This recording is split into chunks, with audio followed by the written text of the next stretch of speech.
This is Dennis Brown with TKR Studio, and welcome to 5-Minute Photoshop. In the previous two lessons, I introduced you to layers and layer masks, and in this lesson we're going to look at layer blending modes. To do that, I'm going to open two images.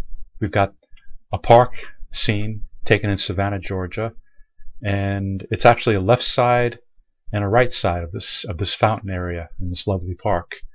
I'm going to hold down the Control key and click on the two images to select them both, and then right click and select open. That'll open them up in Photoshop. And let's start with this left side of the scene. You'll see on the right that we have a layer, and I'm going to press Control J or Command J on the Mac to duplicate the layer. And I said in the last lesson that this upper layer with the opacity at 100% will completely hide anything below it. Now that's true, but only provided that the layer blending mode is set to normal, which it is by default. If I open this drop down box, you'll see that there are many blending modes available for this layer and for every layer. And this group of blending modes will cause the layer to interact with layers below it in such a way that the image will get darker. This group of blend modes will cause the image to get lighter.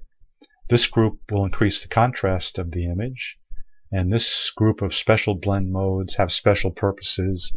We'll look at some of these later. And this last group will cause the layer to interact with the ones below it based on hue, color, saturation, and luminosity.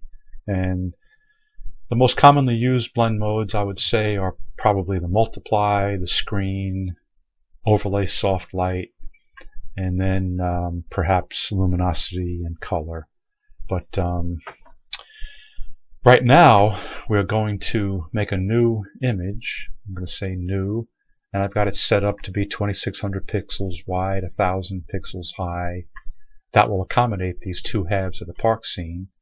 So I'm going to take the first side, the left side, drag it over, and then let's tuck this over to the left. That's the left side of the image, and we'll pick this right side of the scene and drag it in to the new image, and let's drag it over a little bit.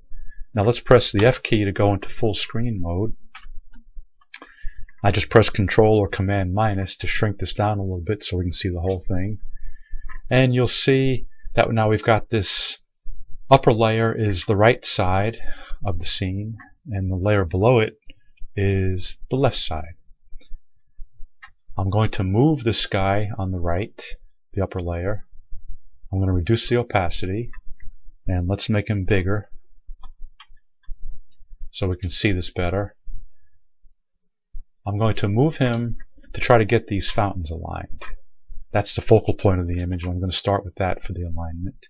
And you can see that with the opacity of that upper layer lowered to about 50%, it lets me see the fountain below it, and that helps me get it lined up. Alternatively, with opacity at 100%, we could change the blend mode of that upper layer to difference.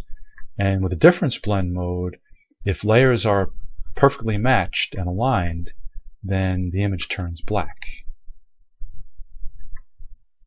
So again, moving this, you'll see that we want to get the fountain as black as we can, meaning we've got the best alignment that we can get. That looks about right, close enough. I'll switch back to normal mode, and let's zoom out a little bit, and let's just crop away this extra white space that we don't need, starting here. And we'll take a look at the image. Okay, we'll select image, crop. That's better. And we've got a problem here. You can see the trees do not line up at all. So I'm going to add a mask to that upper layer, which is the right side of the image, just a white mask. I'm going to paint on the mask with black, and you'll see we're going to hide these misaligned parts of the image. We really just want to see everything from the fountain over on this right side layer. So we can therefore mask out, by painting with black, everything from here over. And I'm going to just Alt-click or Option-click on the mask so I can see. I'm going to make it all black here. So we're hiding all this part of that right side layer. And there it is. I went a little too far, so now I'm going to paint with white back on this area. We don't want to see that. And now the tree misalignment is gone, and we haven't got perfect alignment up here in the trees, but it's not bad. We're going to leave it right there for now. And in the next lesson, we're going to take the same image and convert it to a duotone, and that'll show another use of blending modes. So thanks for watching, and hope to see you next time.